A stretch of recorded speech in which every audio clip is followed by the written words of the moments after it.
मुल्ला नसरुद्दीन का गधा खो गया। लेकिन मुल्ला नसरुद्दीन खुश नजर आया, दुखी नहीं। वह अपने गधे की तलाश करने के बजाय कॉफी हाउस में बैठकर कॉफी पीने लगा। हर कोई इस बात से हैरान था कि मुल्ला नसरुद्दीन अपने गधे से कितना प्यार करता था और उसका गधा कई दिनों से गायब था। मुझे समझ नहीं आता कि तुम इतने खुश क्यों दिख रहे हो, आखिरकार किसी ने उससे कहा।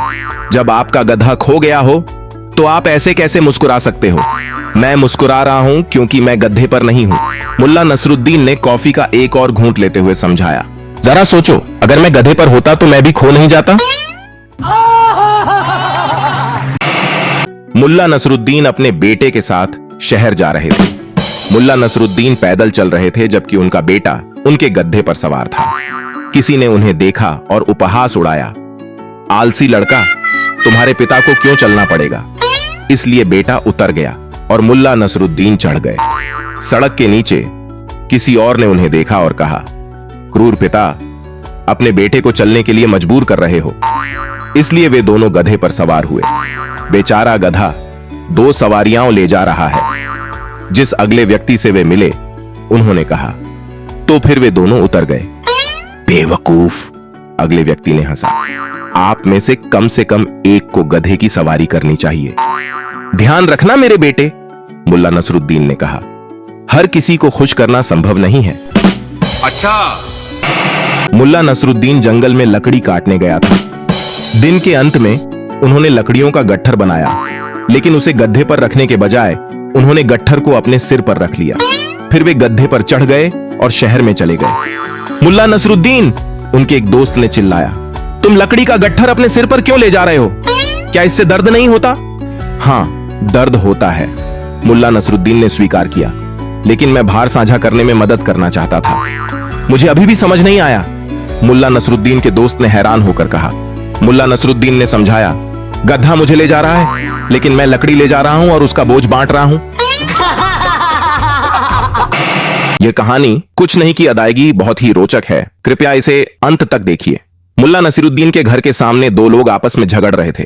उनमें से एक चीख चीख कर कह रहा था, यहां से तुम तभी जा सकोगे जब मुझे मेरे मेहनताने के रूप में कुछ नहीं दे दोगे।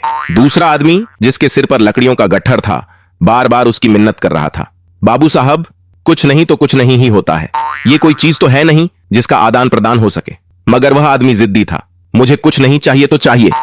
मुल्ला नसीरुद्दीन काफी देर से उन दोनों की यह दिलचस्प लड़ाई देख रहा था। वह टहलता हुआ उन दोनों के पास आ गया और उनसे पूछा, क्यों झगड़ रहे हो भाई? जिसके सिर पर लकड़ियों का गट्ठर था, उसने रुआंसे स्वर में कहा, हुजूर, इनसे मैंने सिर पर लकड़ियों का गट्ठर उठाकर रखने में मदद ली है। जब ये गट्ठर उठा रहे थे तब मुझसे पूछा था, तुम इस सहायता के एवज में मुझे क्या दोगे? मैंने इनसे साफ कहा, कुछ नहीं, क्योंकि इन्हें देने के लिए इस वक्त मेरे पास कुछ नहीं है।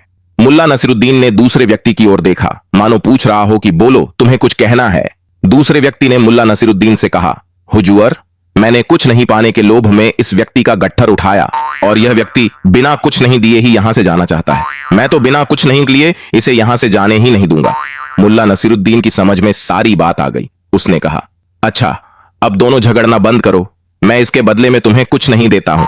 फिर उसने अपने घर के दरवाजे के पास पड़ा एक खाली घड़ा उस कुछ नहीं मांगने वाले व्यक्ति को दिखाया और बोला, जाओ उस घड़े को वहां से उठाकर लाओ।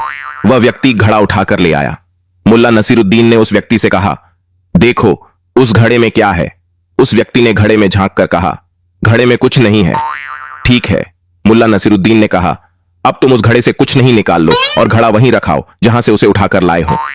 वह व्यक्ति असमंजस की स्थिति में थोड़ी देर तक वहीं खड़ा रहा और फिर घड़ा उठाकर जहां से उठाया था वहीं रखाया और अपनी राह चला गया। मुल्ला नसीरुद्दीन ने गट्ठर लिए खड़े व्यक्ति से कहा, ठीक है भाई, अब तुम भी जाओ। और अपनी दाढ़ी सहलाता हुआ मुल्ला नसीरुद्दीन अपने घर की ओर मुड़ गया। यह कहानी जादूगर मुल्ला बहुत ही रोचक है, कृपया इसे अंत तक देखें। बात तब की है जब मुल्ला नसीरुद्दीन बुखारा में था। उसकी शोहरत बुलंदियों पर थी। बुखारा के अमीर लोग मुल्ला नसीरुद्दीन की सोहबत पसंद करते थे। जब कभी किसी रईस के घर कोई दावत होती तो वहां से नसीरुद्दीन को बुलावा अवश्य आता। नसीरुद्दीन भी ऐसी दावतों में जाना पसंद करता था क्योंकि इससे कई तरह के लोगों से मिलना जुलना हो जाता था और आसपास घटित हो रही घटनाओं की जानकारी भी मिल जाती थी। एक दिन मुल्ला नसीरुद्दीन को बुखारा के एक बड़े रईस ने अपने घर दावत पर बुलाया। रईस के घर पोते ने जन्म लिया था। पोते के जन्म से रईस बहुत खुश था। रईस ने बड़ी शान से पोते के जन्म का जश्न मनाने का फैसला किया था, इसीलिए दावत में हर तरह के पकवान का इंतजाम उसने किया। इस व्यवस्था के साथ ही उसने इस दावत में बुखारा के सभी नामी गिरामी लोगों को बुलावा भेजा था तथा मुल्ला नसीरुद्दीन जैसे लोगों से खुद मिलकर गुजारिश कराया था कि वे उसके घर दावत में जरूर आएं। दावत के समय जब मुल्ला नसीरुद्दीन रईस के घर पहुंचा, उस समय तक रईस के लगभग सभी अतिथि वहां आ चुके थे। अतिथियों के बीच मुल्ला नसीरुद्दीन अपनी पतली लंबी दाढ़ी और नोकदार टोपी के कारण सबके आकर्षण का केंद्र बना हुआ था। लोग चौकधियों में खड़े बातें कर रहे थे। रईस के आग्रह पर दावत आरंभ हुई। दावत के दौरान रईस ने अपनी दौलत का हर संभव प्रदर्शन किया था। सोने की थाली, चांदी के कटोरे, सोने के चम्मच का दावत के दौरान भरपूर उपयोग हुआ था। मुल्ला नसीरुद्दीन के आगे वाली पांत में भोजन करने के लिए एक नीली शेरवानी वाला आदमी बैठा था। मुल्ला ने देखा कि उसने सोने का एक चम्मच, जिसके बेंट पर हीरे जड़े थे, अपने बाएं हाथ से उठाया और इधर उधर देखते हुए उस चम्मच को चुपके से शेरवानी की बाईं जेब के हवाले कर दिया। यह काम उसने इतनी चालाकी से किया था कि उसकी इस हरकत का पास बैठे लोगों को भी अंदाज नहीं लगा। मुल्ला नसीरुद्दीन उस व्यक्ति पर अपनी निगाहें टिकाए रहा।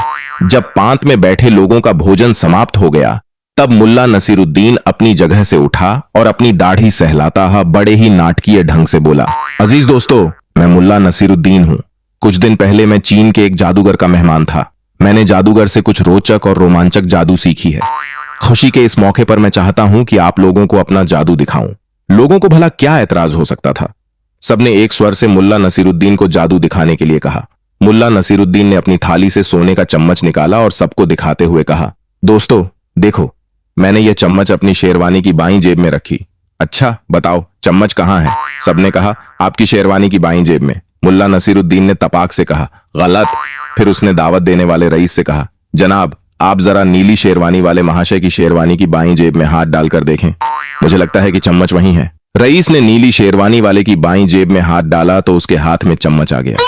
सबने मुल्ला नसीरुद्दीन की कला का स्वागत ताली बजाकर किया, लेकिन नीली शेरवानी वाला शख्स मुल्ला नसीरुद्दीन से आंखें भी नहीं मिला पाया।